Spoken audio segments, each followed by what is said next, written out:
mga kabalen, kamusta kayo po? My name is Louie and welcome to We're in Pampanga, where we help businesses promote their products to our We're in Pampanga community. Para po sa vlog na to, for the second time around, we would like to thank DTI Pampanga for being partnered with us in this series of videos wherein we are featuring businesses here in Pampanga. So to start off, say hi po muna tayo sa mga We're in Pampanga viewers po natin. So, there we go. Yun, so napakasaya ng magiging discussion natin today because we have women entrepreneurs, no? So women power po tayo ngayon. So, but before that, we would like to ask Sir Darby and the rest of the DTI team, tell us more about yung partnership natin and what's our goal on these videos. Yes, isang magandang araw po sa atin lahat. It's a new day for us and we are partnering with the We're in Pampanga team para po ma-promote and maipamalita namin yung magagandang produkto ng ating mga taga-Pampanga. So this is part of our efforts in order to promote the products and services of DTI Pampanga and its entrepreneurs. There you go. Hi, I'm Darby. I am a Senior Trade and Industry Development Specialist of DTI Pampanga. So kami yung tumutulong sa ating mga MSMEs or Micro, Small and Medium Enterprises na nandito sa Pampanga. Kasama natin ang ating mga women entrepreneurs. Of course, si Ma'am Kai Ocampo of Wow Money or RPO Fine Foods, and of course Miss Pearl of Made by Pearl. Made by Pearl. Okay. Yes, Ma'am Kai, please introduce your business po. When did it start? What motivation behind doing your business po? Actually, Wow Money started way back in 1999. 1999. Nag-start ito ang mother-in-law ko, si Miss Riclina P. Ocampo. So it started 1999 from, kumbaga, simple request from your... Actually, 1996 yung request, pero 1999 official siyang registered kay DTI. I see. So, based on your experience po, ano po yung naging benefit po ng, kumbaga, enrolled or registered po sa DTI? Madami. Kasi from the start, si DTI talaga yung tumulong sa amin. Nag-start yan from IFEX, International Food Expo. So, nakapag-join kami doon. Nakakuha kami ng mga exports, mga local buyers ng mga supermarkets. Na-invite din kami sa likha ng Central Luzon. So yun yung mga natulong ni DTI sa marketing, exposure. At the same time, in-enroll kami 2017 ba tayo? Ng KMME. Kapatid mentor. Meron kaming kapatid mentor me. Wherein meron kaming mga parang short masteral courses ng business, finance, lahat ng pwedeng matutunan ng isang startup entrepreneur. Wow. So, malaking tulong din yon kasi syempre, for example, sa packaging, naging siyang export quality dahil dun sa tulong ni DTI dun sa packaging and label assistance nila. Thank you so much, Ma'am Kai. No? So, we move now to another interesting product from Ma'am Pearl. So, please introduce your product po, Ma'am Pearl. So, Made by Pearl, 10 years na siya ngayon, pero before nag-start kami, we are born online talaga. Started kami trading, yung sa hobby and love of sewing.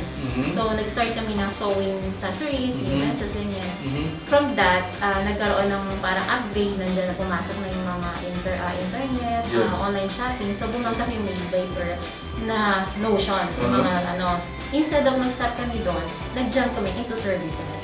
So, that time hindi ko pa kilala yung DTI. So, nagpa-register lang kami to secure the name, the Made by Pearl. Hindi pa kasama yung So, they offer me kung palitan yung pangalan, services, kasi nga, we are into made to order, pero at the same time, we have tangible products na talagang maganda, may mga advocacy, meron siyang women empowerment, and lahat-lahat na from diapering, baby wearing, breastfeeding. So, DTI encouraged me to process everything, papers, DIR, everything. So, nagulat kami kasi, kumbaga, 1 month after we register, nagbuo yung mga namin, yung mga permits, napasok kami sa National Trade Fair.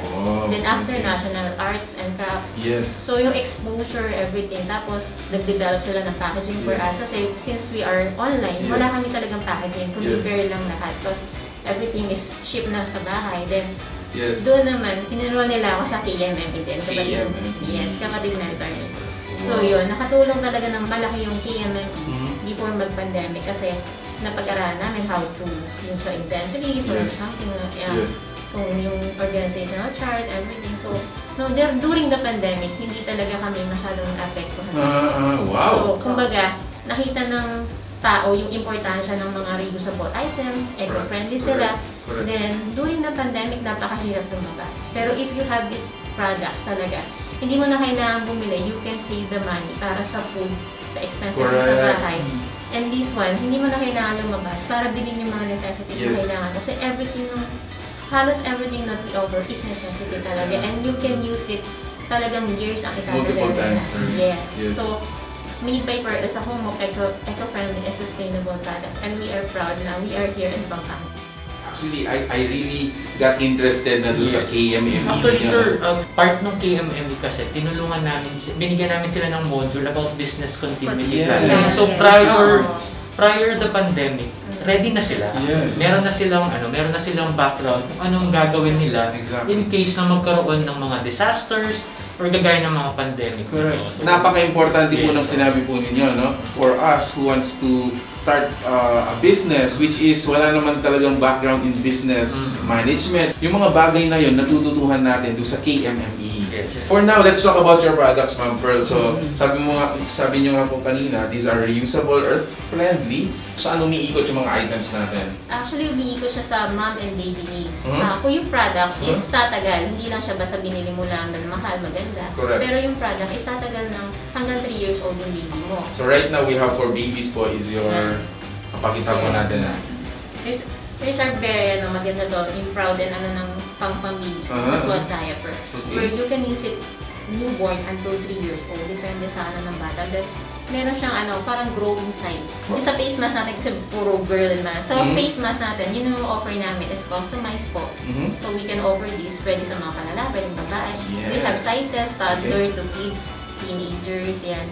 So, we have developed, meron kami ng personalized yung print and waterproof siya for your safety and for malabas. At the same time, breathable pa rin siya.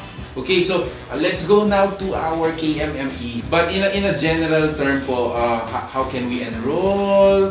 How many batches do we have right now? Mga ganyan po. Just to give an idea po dun sa ating KMME or Kapatid Mentor Meal Program. It is a national program of DTI.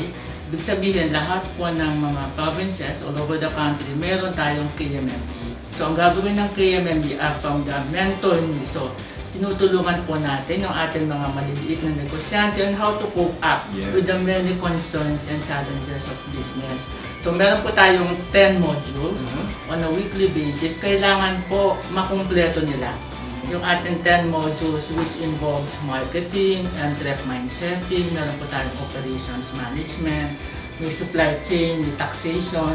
Yung sinabi ni Darby na business continuity planning, kasama po yan. So parang siyang crash course, parang nag-master of degree on entrepreneurship and business management. So at the end of the 10 modules, gagawa ko sila ng business improvement plan for their own business. For their own business. Yung lahat na natutunan nila on the past 10 weeks, they will try to incorporate doon sa business improvement plan para po magamit nila. Kasi ang challenge, hindi lang yung makikinig ka, matututunan mo. Ang challenge after implementation. Yung implementation, ano yung impact niya sa business. So, siyempre natutuwa po kami na sinasabi nila na nagamit nila yung natutunan nila sa KMME. So, yun po yung ating ginagawa sa kanila. Sir Darby, what are our requirements po? Actually, ang requirements po, at least 1 year operational yung business. At the same time, meron po silang DTI and mayor's permit. So of course, we want to invest din dun sa mga may kompleto yung legal documents. So we encourage everyone to apply din for their business name para ma-continuous yung mga programs na binibigay ng government. Ano naman kami, positive naman kami na continuous yung project na yun. So if they're interested, pwede na kaming puntahan sa DTI as early as now. As early as now, that's what And of course, we prioritize manufacturers. We always say sa vlog po namin, the always fun part is the taste testing. So I think we're gonna taste po yung mga products po ni Ma'am. Ma'am, na-mention mo kanina, these are already export quality. Tama po ba? Saan na po nakakarating yung mga products natin? We're happy to announce na na-close namin yung deal with through a consolidator yung sa Walmart. So available na sa US. Really? Mainstream. Wow, proud Pinoy. Nasa ano na po, nasa From Walmart. Pampanga. Yes, Kapampangan ba? Wow, congratulations po, congratulations. Alright, so once again, we would like to thank you for being with us in this video. Another big thanks to our special partner, Rewards Bucket. Hi, I'm Christina Brown Malik from Rewards Bucket. Rewards Bucket is an ordering and delivery mobile application wherein you could order your favorite products. Rewards Bucket gives rewards. So whenever you order, you will be having some points. And from these points, you could have some rewards. So what are our rewards? Smart loads, globe loads, gadgets, such as cell phone, iPods. In the future, we'll be giving small appliances also. We would like to invite everyone to be merchants of Rewards Bucket. Widen your reach here in Pampanga. Our membership is free. We don't have any monthly fees. A partnership with DTI Auto, wherein we carry the products and we deliver the products of entrepreneurs throughout Pampanga. Okay, so there you have it, guys. Again, we would like to thank Sir Darby and Ma'am Te. Please invite our viewers to visit your office po and how are yung mga projects po natin upcoming. Para po sa ating mga viewers, lalong-lalo na po sa ating mga micro and small, medium enterprises, you can visit us po dito sa DTI Provincial Office. O dahil nga sa pandemic, hindi na tayo kailangan lumayo pa, we have negosyo centers, 19 LGU-based negosyo centers. Ibig sabihin, nandun po sa within the municipio po. So ito po yung mga mini DTI offices. Well, in all the programs and services po na nasabi namin, yung mga marketing na nasabi ng ating mga successful women entrepreneurs, kaya maybe pwede po kayong pumunta doon to avail of the program. So see you around. See you there. Ako naman, we also encourage our audience na buyers din to support local kasi mababaliwala ang ating mga assistants kung walang bumibili sa ating mga entrepreneurs, especially during this pandemic. Yes. Ayan, so napakaraming ino-offer ng ating probinsya na sobrang gandang mga food and non-food na pwede na po nating tangkilikin. Exactly. So ngayon naman subukan natin yung mga products made by Pearls. So these are face masks. They are of course reusable. Of course, napakaganda po ng sinabi ni Sir Darby kanina, let us support local. Hashtag support local. So there you have it, guys. Thanks so much for watching We're in Pampanga, and thanks so much DTI Pampanga for inviting us, being partner with us in this episode. So guys, if you like this video, please give it a thumbs up, you share it with your friends, and stay safe, stay at home. Until our next video, bye! Bye!